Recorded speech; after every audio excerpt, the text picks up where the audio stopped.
সুপ্রভাত বন্ধুরা, তোমরা সবাই কেমন আছো? আশা করি ভালোই আছো। আমিও খুব ভালো আছি। আর আমার এই ভিডিওটা যে যেখান থেকে দেখছো সবাইকে জানাই অনেক অনেক প্রীতি শুভেচ্ছা ও ভালোবাসা। আবারও তোমাদের মাঝে চলে আসলাম একটা নতুন ভিডিও নিয়ে।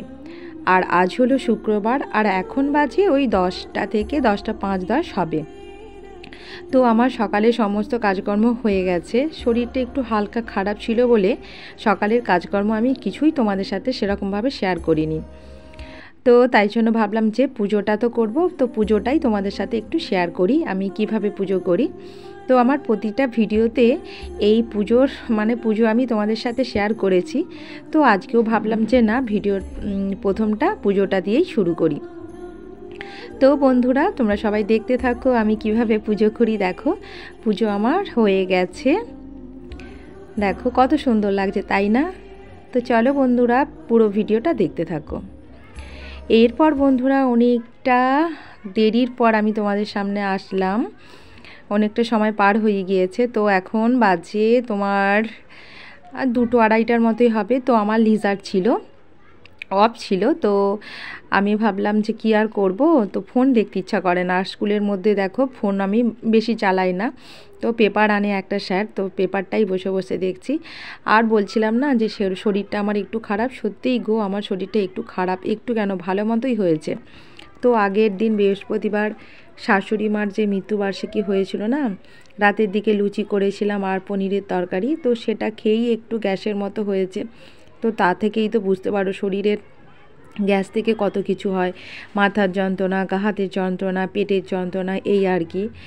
তবুও স্কুল এসেছি, ভাবলাম যে না, খুব একটা কি বলবো, খুব একটা বেশি হয়নি, তো হালকার ওপর দিয়ে আছে বলে ভাবলাম যে না, স্কুলটা আর বন্ধ করব না, চলেই যাই। কিন্তু স্কুলে এসে খুব অস্বস্তি লাগছিল বন্ধুরা।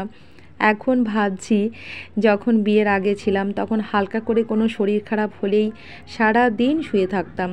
তখন ভাবতাম যে না, মা তো আছে, মা সব কিছু করবে। কিন্তু এখন বন্ধুরা, তোমার যদি খুব জ্বরও হয়ে থাকে, করার কেউ নেই, নিজেকেই কিন্তু করতে হবে। আলু ভাতে ভাত হলেও কিন্তু সেই আলু ভাতে ভাতটা তোমাকেই কিন্তু করতে হয়। যাই হোক, চলো বন্ধুরা, বাড়ি চলে এসেছিলাম। এসে দুজনকে পড়িয়েছিলাম যে পড়তে আসে। পড়ার পর অনেকটা সময় ওদেরকে পড়ানোর পর আমার ছেলেকে পড়িয়েছিলাম। তো তারপরে রাতে ভাবলাম যে রুটি করব, কিন্তু শরীরটা এতটাই খারাপ লাগছিল। তো ছেলেকে বললাম, তুই গোলা রুটি খাবি? তো বরকে বললাম যে দেখো, আমি আর পারছি না, আমার হালকা মতো জ্বর এসেছে, তো তুমি গোলা রুটিটা করে ফেলো। আর ওবেলা তরকারি ছিল, তো সেটা দিয়েই খেয়ে নেবে। আমার ভাত ছিল, তো আমি একটু ভাতই খাবো, যেহেতু গ্যাস থেকে হয়েছে। তো ভাবলাম যে রুটিটা আর খাবো না।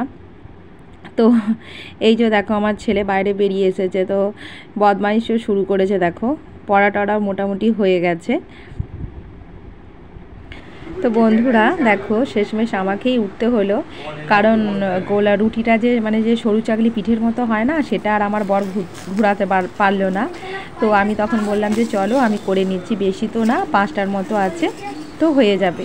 তো এইভাবে বন্ধুরা তোমরাও কিন্তু করতে পারো, খেতে বেশ ভালোই টেস্টি হয়, ভালোই কিন্তু লাগে। তো বেশি উপকরণ বেশি না, কিছুটা আটা নেবে আর নুন, চিনি, ব্যাস, আর জল। এটা দিয়েই ভালোভাবে তবে মাখতে হবে। এটা দিয়েই কিন্তু গোলা রুটিটা খুব সুন্দর হয়। ময়দা দিয়ে কিন্তু হয়, কিন্তু ময়দার থেকে আটাটা বেশ নরম নরম, তো বেশ ভালোই খেতে লাগে। তো এইভাবে তোমরা করে দেখবে, খেতে কিন্তু খুব সুন্দর লাগে। তারপরে বন্ধুরা, এটা পরের দিনকার ভিডিও। তো আজ হচ্ছে শনিবার।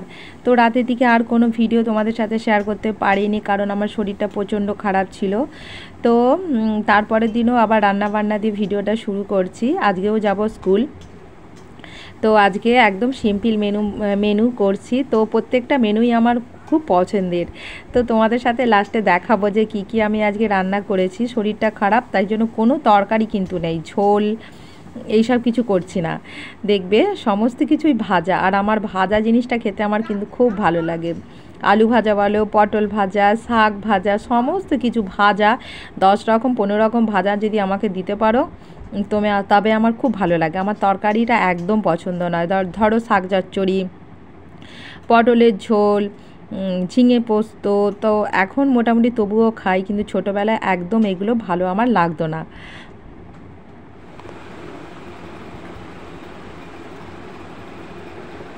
কি পড়ছিস? কি পড়া দেখছিস? ব্যাকরণ? ওই ব্যাকরণে কি পড়ছিস? খোল। হ্যাঁ, এটা কিভাবে পড়া হচ্ছে?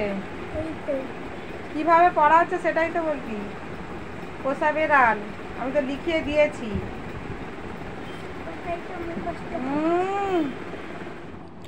আর বন্ধুরা এখানে বসিয়েছি কি বলো তো, আলু সেদ্ধ। তো বড় একটু মুড়ি খাবে, ছেলেও খাবে, আর আমিও স্কুলে টিফিনের জন্য নিয়ে যাবো, আর ভাতের জন্য করব। তাই জন্য একবারে অনেকটাই আলু কেটে বসিয়ে দিয়েছিলাম। আর এই পাশে করেছি পাতলা পাতলা মুসুর ডাল। এই যে বন্ধুরা দেখো আজকের আমার দুপুরের মেনু। বেশ মোটা মোটা করে ডিম ভাজা করেছি, একদিকে গিমে শাক, আর একদিকে কী শাক ওটা, মেটে শাক, আর ঘিয়ে করলা ভাজা, আর একটু আলু সেদ্ধ মাখাবো, আর হচ্ছে পাতলা পাতলা মুসুর ডাল। তো আমার এত ভালো লাগে, আমার বরেরও কিন্তু পছন্দ এই রকম টুকটাক, মানে মাঝে মধ্যে খাওয়া যেতেই পারে ভাজাভুজি। কম তেল দিয়েই কিন্তু ভেজেছি, যে বেশি তেল তাও কিন্তু না। আর শাক তো আমাদের শরীরের পক্ষে খুবই উপকার, তাই না? মেটের শাক তো পাওয়াই যায় না বন্ধুরা। এই শাকগুলোতে কী বলো তো, সার নেই। বাজার থেকে তুমি কলমি শাক খাও, চাপালটের শাক খাও, এই সমস্ত শাকগুলোতে কিন্তু সারে ভর্তি, কিন্তু মেটের শাকে সার নেই। তো আমার খুবই ফেভারিট, মানে ওই মেটে শাক দিয়েই কিন্তু আমি ভাত হাফ খেয়ে নেবো। তো যাই হোক দেখো রান্নাবান্না মোটামুটি আমার কমপ্লিট, কেন হ্যাঁ পুরোটাই কমপ্লিট হয়ে গেছে। তো বেসিন ভর্তি বাসন ছিল, সেইগুলোও তো ধুয়ে নিতে হবে বলো। কিছুই আমি ফেলে রেখে যাই না বন্ধু, বরের ভরসায়, কারণ সে কখন আসবে তারপরে এই সমস্ত করবে। আর দেখতেও তো একটা খারাপ লাগে বলো, এই যে গ্যাস আমি যদি বাসন কোসন রেখে দিয়ে চলে যাই, একটা দেখতে মানে অস্বস্তিকর পরিবেশ লাগে। আমার যত দেরি হোক না কেন আমি সমস্ত কিছুটা কিন্তু করে রেখেই যাই বন্ধুরা। কষ্ট হয়, কেন মিথ্যে কথা বলবো বন্ধুরা, সত্যিই কষ্ট হয়। আর কেন বলো তো কষ্টটা আরও হয়, আমি যদি বাড়িতে থাকতাম আমি ভাবতাম যে না সময় অনেক আছে, তো হুড়োহুড়িটা এত করতাম না। আর আমার এখানে কি বলো তো, স্কুল যেতে হবে, আমি বোধহয় 50 বার ঘড়ির দিকে তাকাই। আমি চেষ্টা করি 10টার মধ্যে, বেলা 10টার মধ্যে সমস্ত কাজকর্ম আমার সারা হয়ে যাওয়ার। তাই জন্য আমাকে হুড়োহুড়িটা করতে হয়। আর হুড়োহুড়ি করে কাজ করলে কি বলো তো, মানে হাঁপিয়ে যাই। আমি সমস্ত কিছুটা করে রেখে যাওয়ার চেষ্টা করি। তো দেখো গ্যাস ট্যাস পুরোপুরি আমার মোছা হয়ে গেছে। তো এরপরে করব, স্নান করব, করে পুজো করব। আর এই যে দেখো বন্ধুরা, এই যে বেসিনটা, এখন তো যেহেতু বর্ষাকাল, মানে এত দুর্গন্ধ ছাড়ে, তো যেহেতু আজকে একটু আমার তাড়াতাড়ি হয়ে গেছে রান্না বান্নাটা, সেই জন্য কি বলো তো একটু মানে সাবান দিয়ে হালকা করে পরিষ্কার করে নিচ্ছি, দেখতেও ভালো লাগে। আর রাতের দিকে আমি কি করি বলো তো, সুদল একটা রেখেছি, আর নইলে ফিনাইল একটু হালকা করে ছড়িয়ে দিই, তাহলে কি বলো তো সকালের দিকে বাজে গন্ধটা কিন্তু ছাড়ে না। পোকামাকড়, এখন দেখো বর্ষাকাল যেহেতু, ক্যাঁদড়াই, পিঁপড়ে এইগুলো কিন্তু হতেই থাকে। তো দেখো বেসিনটা আমি রোজই বলতে গেলে পরিষ্কার করি, তবুও দেখো জল পড়ে, তো তাই জন্য দেখো ছোপ ছোপ দাগ হয়ে গেছে। তো আজকে একটু টাইম পেয়েছে বলে সেই জন্য একটু পরিষ্কার করে রেখে দিয়ে যাচ্ছি। তো বরকে এসে কিছুই করতে হয় না, ও শুধু এসে ভাতটা বেড়ে খায় বলো, সেও তো কাজ করছে, তার জন্য আবার এসব ফেলে রেখে যাওয়া যায় কি। এই যে দেখো মোটামুটি আমি পরিষ্কার করে রেখেছি, খুব একটা না। আর এই যে দেখো ছেলে প্রথমে বলছিল যে মা আমি ম্যাগি খাবো, আমি বললাম যে না ম্যাগিটা খেতে হবে না, যেহেতু মানে গরমটা বেশ ভালো মতোই আছে। তো বড় যায় তরকারি ছিল আলু সেদ্ধ দিয়ে, আমার ছেলে মুড়ি খাবে না, আলুর তরকারি যদি তুমি করে দাও তো ভালো মতো মুড়িটা খাবে। তো মুড়িটা ভালো করে আমি মেখে দিচ্ছি। দেখো স্কুলের জামা টামা সবই পরে নিয়েছে, আর আমি শুধু এখন স্নানটা করবো, করে পুজোটা করব। পুজো হয়ে গেলেই ব্যাস আমারও কমপ্লিট কাজকর্ম, আমি একদম ব্যাগ কাঁধে সোজা স্কুল যাব। তো ছেলের সাথে গল্প করছিলাম, কী নিয়ে গল্প করছিলাম সেটা আমার এখন আর মনে পড়ছে না, তবে করছিলাম কিছু একটা কথা নিয়েই ছেলেকে বোঝাচ্ছিলাম। আর দেখো কি বদমাইশ আমার ছেলে, মানে মানে মানে ওর মাথায় সবসময় দুষ্টু বুদ্ধি খেলছে, যে আমি এটা দেখাবো সেটা দেখাবো। আর যাই হোক বন্ধুরা, ভিডিওটা এখানেই শেষ করব। ভাত খেতে বসেছি, তো ভাতটা খেয়ে দিয়েই স্কুলের দিকে রওনা হব। এই যে দেখো আমাদের আজকে দুপুরের মেনু। তো ডালটা নিয়েছি, ডালটা আমি চুমুক দিয়ে খাবো, ভাতটা কিন্তু আমি শুকনোই খেতে পছন্দ করি।